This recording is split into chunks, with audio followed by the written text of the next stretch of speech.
Ah, you bet we're live. We're here. It's a 5 o'clock rock. It's what is that, the 10th inning? Wow. On a given Thursday. Today, yeah. And we're doing sausage today, ThinkTech tutorial. This is where we get to look inside and see how the sausage is made here at ThinkTech. And we do this so we can exchange ideas to ourselves and also to our other hosts and guests and the public, so they should know it's the real deal what we got going on here. We actually try hard. Yeah. Hey. And Ian Davidson's over here. He's the one in the red shirt. Okay. Nick Sexton over there is in the colorful shirt. Yeah. The colorful shirt. Nicely done. I got nicely Hello, done. everyone. Yeah. So the topic of the day was originally going to be 3 ways to promote your show. That's not nearly enough. We can't get along in only 3 ways. So I thought, well, how about 57 ways? Now, why 57? If you remember in The Manchurian Candidate, which was a black and white picture with Angela Lansbury and Frank Sinatra and somebody else, Montgomery Clift, back in the 50s, okay, they were trying to figure out, they were making a thing about the State Department, it was out of McCarthy, and they're trying to make a thing about how many communists there were in the Department of Defense in Washington, in the Pentagon. And they were going to make a big announcement about it. And one of them said to the other, Joseph Cotton was great in this movie. One of them said to the other, well, we have to say how many there are. We can't just say, it was all political, we can't just say how many, we can't just say that there are communists in the Department of Defense, we have to say how many. And they all sat there in silence. And Angela Lansbury looked, it was breakfast, in the breakfast nook in Washington, okay? And she looked and looked hard at the food on the table. And lo and behold, there was a bottle of Heinz ketchup there. And she said, 57. There are 57 communists in the Department of Defense. And you had a whole insight to exactly how things work in Washington. And that's not how things work here, but we are going to use that number as a target, as a goal, an expectation of how many ways there are that you can promote your shows. All of you guests out there. All right? So, what's number 1, Ian? Oh, man. I think It's going to be a long show. we're talking about, in general, ThinkTech Promoting Hawaii, your show. for ThinkTech Hawaii hosts. Yeah. I think the first thing that they need to do is recognize that there's a life of their show after their show ends. So, they've put the time and the effort into coming into the studio on time, getting their guests. They've done all this sort of work. They come in, they do their show, and it's not over. If they once they recognize that and they know that there's a life, we upload it to YouTube, we share it. People want to talk to them if their content is compelling. And as the social media manager, I see those comments come in, and I can, as somebody who's not participating in the show, I can't really give an insight into the answers that I can give. I can only give them, let me get back to you, let me send this information. If they were there to answer those questions, that builds sort of relationships and builds people wanting to see more of your show. So knowing that there's still more going on, and it's not just coming in here, do your show, and walk away. Yeah, There's right. still And a more. lot of people, when the curtain comes down, that's it. Goodbye. They just start on the next one. Trying to line up They next don't week. realize that it has an afterlife. So how do you actually make the afterlife happen? I mean, how do you massage it so you improve the effect of that? Well, in the content, you should talk about how there's more than just your one show. And that In the there's- show itself? Yeah, you want to, because someone's going to watch it, and that's the So you primary can link it up with source. other shows. Right, And exactly. your other shows. Yeah. Exactly. Then, in your content, you lay that out, and then there's the participating in the conversation after. There's also the sharing of it. I mean, when you walk out with the guests.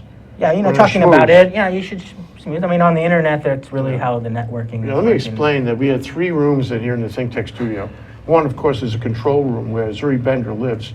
And if she's nice to us, she'll talk to us in this show, because sometimes she does that. Hopefully, a lot of the time. Okay, there it is. I heard it. I know it's there. And the second one is the green room, we call it. And then there's the third one, which was, formerly known as the reception area. But I like to think of it as a salon. Salon where I like that. amazing, I like that. cerebral things happen. It's French notion of, sharing ideas and going to a higher level. And more, especially because we're now having half-hour shows, the salon is more active. More people are in there having those conversations now than ever before. And that's part of that post-show experience. Yeah, I love it. That's really cool that you mentioned that, because the shorter show, allowing for that, is in addition to the show. And if you're going to put work into your show to get it on the air and get it all done, you should be putting that work in as well, because that's what's going to drive the next one and people watching more and more of what you're doing. So it's okay to talk about your previous shows, and it's okay to talk about your next shows. Oh, yes. Also to talk about all the other shows and put it in a kind of matrix of shows and ideas and community, issues. I agree. Yes. Yeah. How much of that do you agree with, Nick? I mean, I agree with everything he said, basically. I think There that you go. there's... It hasn't Yes, been sir. so good, now it's better. There's an opportunity when the show is over for the hosts and their guests to, kind of create this little microcosm of interest around what they just talked about and reach out to other people, share it with other people who might find it interesting. And those people might share it with, their other network. But that also brings these other people who may be interested in what they talked about in the show into the greater discussion of the host series, what they're talking about in terms of the theme of their overall series, or what they want to talk about in a particular show. Maybe they have an opportunity to expand on that particular show just from sharing it within a small group of people who hopefully share it into their larger social network. Our best emissaries are the hosts and guests, especially the guests. That's why when they come in, and there's a transitional thing coming and going, I always introduce them to each other. And I tell them who they are, and I tell them what the other guy was talking about. I want them to feel the vibrations of it and maybe capture something out of that.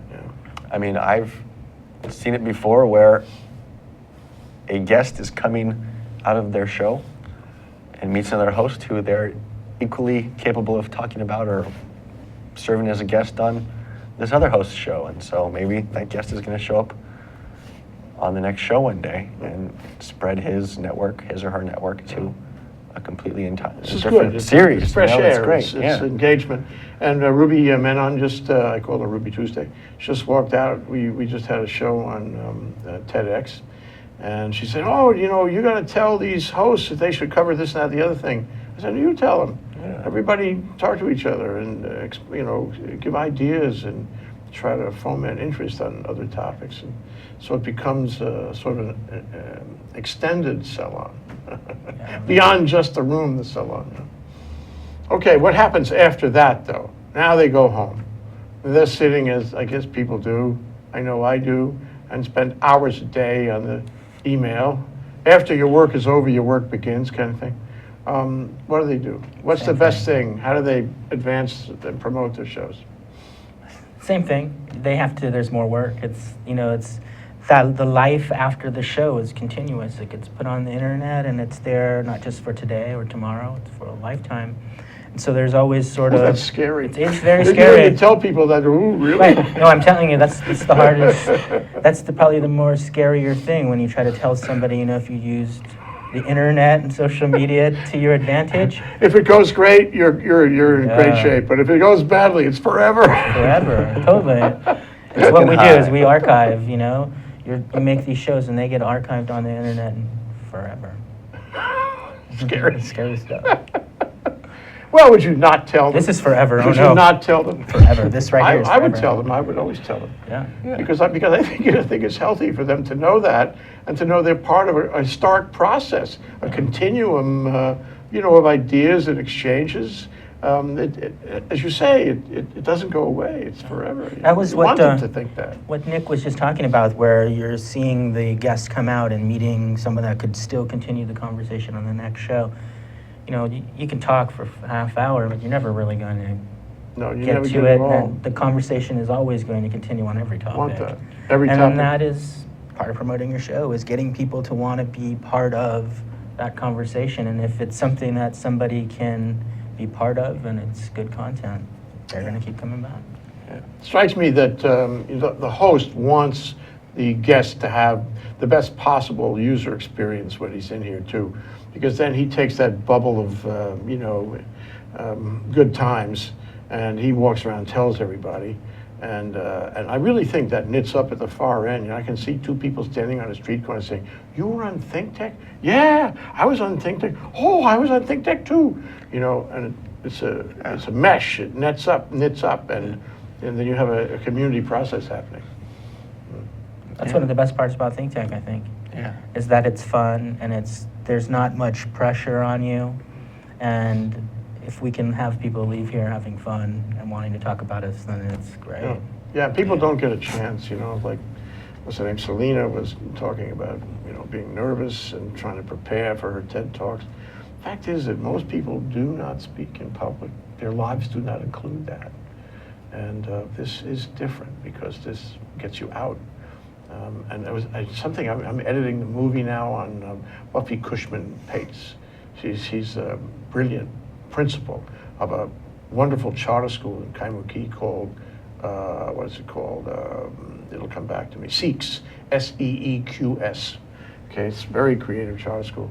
And she says, you know, the one thing that really counts is when the kid becomes an expert in a subject and articulates it to other people, especially adults. This is a process we've seen before in like the science fair, and so many other, you know, experiences that kids can have, but they don't necessarily have. So if we offer this to people who don't get a chance to talk much, it's a great benefit. Oh, it's win-win for everybody. Absolutely, you know, Yeah. you see so many so many guests coming in here who are, you know, you have seen these people before, they're on the street, you know, they do their regular job, you don't know what it is, but when they come in here and have the chance to expand and share what they know, it's just this immense explosion of information. They're like this incredibly deep expert on this topic, and who would have known? And now it's up on the internet forever, so everyone can see it again.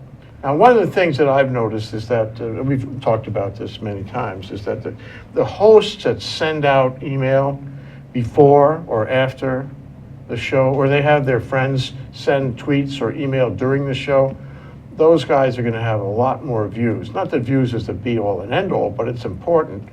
And so if a host wants to promote the show, there are plenty of opportunities. What are those opportunities, and how do you handle them? Don't answer that. Do not answer that, because we're going to have a break now. I'm giving you fair notice of the next part about it. And I'm giving you fair notice too. We'll be right back after this break. Hi, I'm Ethan Allen, host of Likeable Science here on ThinkTechHawaii.com. I hope you'll join me every Friday at 2 p.m. to discover what's likable about science. You're watching ThinkTech Hawaii, which streams live on ThinkTechHawaii.com, uploads to YouTube, and broadcasts on cable OC16 and Olelo 54. Great content for Hawaii from ThinkTech. Aloha! My name is Danelia, D-A-N-E-L-I-A. And I'm the other half of the duo, John Newman. Aloha. We are the co-hosts of Keys to Success, which is live on the ThinkTech live streaming network series, weeklies on Thursdays at 11 a.m. You're watching ThinkTech Hawaii, meeting people we may have not otherwise met, helping us understand and appreciate the good things about Hawaii. Great content for Hawaii from ThinkTech. Welcome to ThinkTechHawaii.com. This is Johnson Choi, your host. My focus is Asia in Review. We talk about interesting subjects in Asia. Be sure to check the ThinkTech.com website on the next topic. Thank you. Bingo. Now, after the break, exactly how, you could, reach the public about what happened on your show and interest them and so forth, and make everyone, take note of it.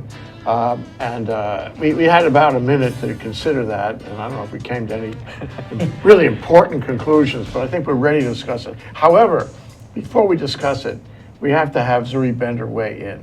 So, Zuri, are you there? I'm here. Okay, what do you think so far? How much of what Nick said do you agree with? I agree with everything that Nick said. Smart.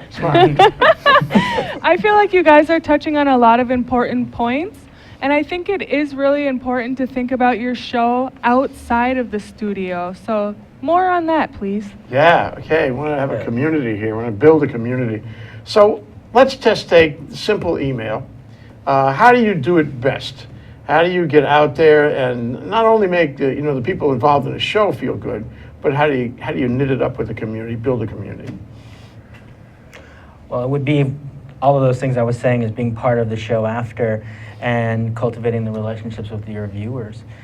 For a simple task would be telling your friends about your show, like getting out there and actually sharing it. It's one thing to put all that work in. We can only do so much and reach so many people. Right. As our organization, as ThinkTech goes. Right. So there is a portion of ownership to the show, and it's up to them to share it with as many people. It could be social media, it could be simply calling your friend. It's what the level to which they want to take it. It's their show, they craft it, that we have nothing to do with how, what they're trying to do. Whatever they want to do, really. And so, if they plan something, if they want to have a lot of people watching, some work into it, and it's being there, being part of the show, is always trying to get it out there, sharing other people's stuff to show what you're all about, to be part of a community and becoming a community. Yeah. And ThinkTech has, our audience in which we share the content that's produced daily through social media channels, email, website. The newsletter is very sort of stuff. important. The It does the newsletter. newsletter. Yeah. It's terrific. Or the newsletter, and we send that to a large group of people who are interested to receive that information from email. But our audience is different than the host's audience, in the fact that the host's audience is usually a group of friends, a network, professionals who are interested or at least knowledgeable about the theme in which they're talking about in their show. Our network is more of people who are generally interested in the breadth of content that ThinkTech is sharing every day, whereas I think it's really important that the host or the hosts get a handle on their network, because that's really how the content that's important to their show is going to spread. It's going to spread through groups of people who are interested in learning more about that content in specific. That's true. I mean, they have a leverage that we actually don't have. I mean, our mailing list is not going to be nearly as large as their cumulative mailing list. And if they go out there, they're not only promoting their show, they're promoting ThinkTech in general, so all the boats are rising. And I think that's the single most valuable thing that they can do for ThinkTech and for their shows. I just think that's very powerful stuff. And they reach into areas we can't reach. We could never reach that far. So it's important. So if you're listening, hosts, this is something you definitely want to do. And when you do it, your viewership goes way up. It's so amazing. We see the analytics on this, and we know. Okay, here we go. Love it. Stanley Pines tweets us, how can I promote my creative content stuff on social media without looking like an egomaniac? I love this question. I love it. Stanley. This is like... Very good question. Thank you, Stanley Yes, Pines. thank you. Jay, what do you say? I don't think you have to worry about that. I'll just be candid. Yeah. I mean, we're all involved in this experience, and egomania is not really a phenomenon here at ThinkTech. I can't think of a single host that I would paint that way. We're all in it for community service. We're all in it for the common good. There's no egomania here. I agree. But if you are out there and you're trying to promote your creative content, there is a bit of ego. You don't want to come off as an egomaniac. Right, and that's sort of the fine line out there on the internet is the moment that you come off as it's all about you, which ultimately it kind of is when you're creating stuff. It's look at what I've made. It's all the other things that you do, is how you interact with your following. Is it always about you? It shouldn't ever always be about you, Yeah. And so, that's one of the great things about ThinkTech is really we're not about there's nothing that's happening that's like ThinkTech. It's like, look at this message that each show provides. And so that's probably one of the better reasons why we're successful as we've been because of that. But you have to walk the fine line. Like, do not look, the moment that you come off looking like it's up about you is the moment that you'll see everything fall off. I say do creative things. Like, try to get people to look at your stuff because of the other things that you're talking about, and work around that without saying, look at what I'm doing, look at what I like, look at the things that I talk about, look at what I know, and then hopefully they'll look at your profile and find out what you're doing. It's sort of an organic way of trying to get someone to look Organic is at the you. operative thing. And not only that, but if you have a show, it's not for you. It's not about you, really. It's about your guests. You want to roll them out. You want to find the essence. You want to find out what makes them tick, unzip them. And so, if it's a successful show, it's because your guests were successful. That's not being egotistical at all. It's trying to advance your guests. I mean, we want to make our guests look good. Yeah. And I just don't, I'm not worried about that. Yeah. Nick? Okay, great. I mean, I think Ian was making a good point, and there's a vibe of egotisticalness that's different in the regular world when you're, having your show with your guests, talking about your show with the host or the guest waiting outside, talking about your show with people on the streets. And there's also a different level of being egotistical on the internet. And there's probably a set of etiquette, rules of the road in terms of how to avoid that when you're best posting practice. stuff, best practices on the internet. Yeah, Yeah. right. Well, it's So- an attitudinal thing. Thank you, Stanley Yes, thank Pines, you. for an interesting question, a provocative question. Love it. So what about social media on this? Like the hosts can also send social media. Our social media director, Ian Davidson, is not the only one who can send social media. In fact, we encourage other people to send social media. What can they do? Well, if they are on social media, share their stuff. It's helpful to tag us, ThinkTech at ThinkTech HI, so that we know. But of course, I'm watching all of that. So if you don't, I see you guys that do Watches it. everything. I'm sort of watching for that. Make it easy if you put that in your thing, for a lot of reasons that we can't. I could get into it. We'd be here all night if we talk about the reasons why that's cool. But sharing it so that we can share it and that your friends and your audience can share it ultimately just rises. Like everybody shows the show that comes on after you.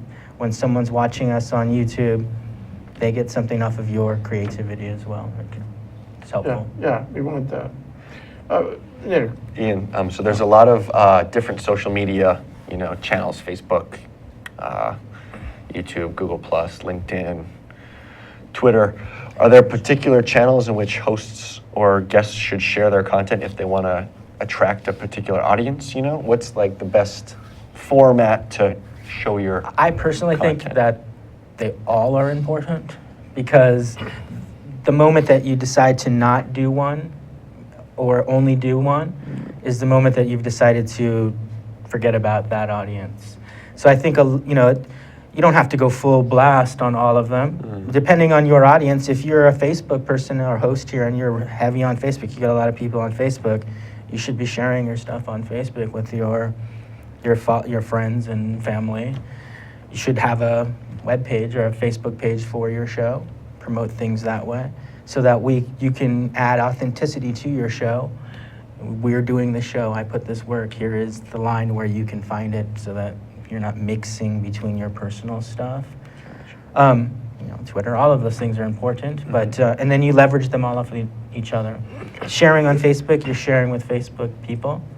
Sharing to Twitter, you're sharing with Twitter people. If you can get Twitter people to go to your Facebook and vice versa, it increases the likelihood of getting more views, etc. Gotcha.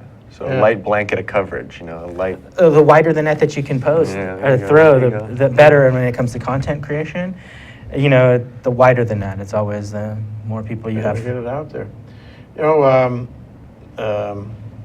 It's okay to put a link on your website to a video you've done. It's okay to embed, as far as we're concerned. We treat it under the standard YouTube license, which is a Creative Commons license. And it's very open, and all you do is say, this is from ThinkTech, that's all you got to say, and you're good to do. So the result when you do that is you're putting that content out there further, and it's got a whole new life to it. And the people you're dealing with can see it, touch it, read it, feel it, view it. And I understand that you can put live too. You can put the video, for example, on Facebook. It'll play, right? And I get this derivative with YouTube. It comes from YouTube. Yeah. Or is Facebook? Who's the server for that? YouTube. Well, if you're using Facebook Live, I think it's just some Facebook thing. So basically, them and their company. Yeah. So they own that. I think posting it's like automatically it's there. It's nowhere else. But the way that we're handling it, we put it on YouTube and we share our YouTube or our webpage on there. Yeah. And so it's different, but sort of the same. It's now the new sort of. weird saying new because people have always been streaming video on all of them, but it's the new cool thing for Facebook, I think, right now. That's what I've It's heard. the hot yeah. thing on It's Facebook. hot thing to is stream live. doing your live stuff. Yeah. And it's always this weird sort of trying to cut away at some of the stuff that, efficiency, so if you don't have to do all of this and then post it up here and then share it here, it's sort of wham, bam. Yeah, the other thing is we have playlists. We put everything in playlists so that a given host, when he's telling his friends, all he has to do is point him to his own playlist. As a result, they can see everything. They know the last one is easy to find, and they can see all the way down the lot. If they like a given show, they can watch all the episodes right there. It's very easy. It'll play automatically right after itself. Is that right? Yeah. Oh, that's it'll good. just- It's a column on the right-hand side. Just keeps on playing. Yeah, it's a great opportunity to show. We were just talking about a portfolio of work or a body of work. You can see the different guests who have come on, the theme that is stuck through the entire series, all at once. Yeah. Now you've been sending out link messages, which I think Yeah. is really good. So you send out a kind of short newsletter with what's coming up, but you also send a follow-up to say, well, here are the links for the shows that have played. We told you they were going to happen. They have happened. Now you can see them. And I think that's great to do that, to send links out. Is just a very valuable experience, and it means that more people are likely to play these shows, your shows. If the hosts repeat, or what's the word, retweet, if you will, those newsletters that you prepare, then you get that whole leverage on it. Yeah, I mean, we do a top 5 shows of the week. We do a top show of the month, and I think those are opportunities in which people can be proud of the shows that they have produced and the views they've gotten, and that's easy stuff to share. It's a simple forward of an email or a retweet or a repost in terms of being on Twitter or Facebook. So it's easy to share. Well, summarizing it, the show has an afterlife that hosts could capitalize on. They should talk to each other. They should take advantage of the salon before, during, and after. They should do email before, during, and after. I mean, maybe have proxies do that. They should make telephone calls, or rather, have their friends make telephone calls during the show. That helps. We have, and by the way, if you're interested in the number, it's 415-871-2474. Okay? And then finally, they should retweet or resend the kind of stuff they're getting from us, and they're getting really good stuff from us because we're giving them links, and they can either post them or embed them, or they can send them to their friends. This is a great way to produce, rather promote your show. Add to that? Just go for it and have fun, and try to, it can get really cumbersome to be really serious about this. If you really want to have this gigantic show, if this is your sort of goal when you're doing it, cool. It's a lot of work, but don't forget to have fun. Because if you're not, it's going to come off in the content. That's true. And if the content is the king. So as long as your content is good, if your content's good, it makes the sort of promotion really easy. Well, that reminds me of our law firm's, approach to these things for 40 some odd years, is do the work. Yeah. Give them quality. Pays off. And that will pay off as much or more than anything else. When the word gets out that you're doing good work, they'll beat a path to your door. Yeah. Nick, anything to close? I mean, absolutely. It's up to the host or the guest how much time they want to spend in terms of promoting their show and the afterlife once they leave the studio. But I think maybe the easiest and one of the most effective ways to do it is to compound their network with ThinkTech, this network. We have different networks for most of the content that's produced here, and if there's a high quality show, why not work smart in terms of kind of using both of those opportunities to share your information. If you care enough to be a volunteer host, if you care enough to put in the time and the effort, then you want to have people look at it. I mean, if for no other reason that you care about the content, so go for it. So we've hit 57 things, I think. Let's see. It was 29 from Ian and the rest. The rest. But we need a closer, Zuri. So I wonder if you could make a kind of summary comment here at the end of our show. I just want to remind all of our viewers that we are live from 11 a.m. to 5 p.m. every day, and you can always hang around for great shows like this. So stay in touch. We want to see you on ThinkTechHawaii.com. Aloha. Oh.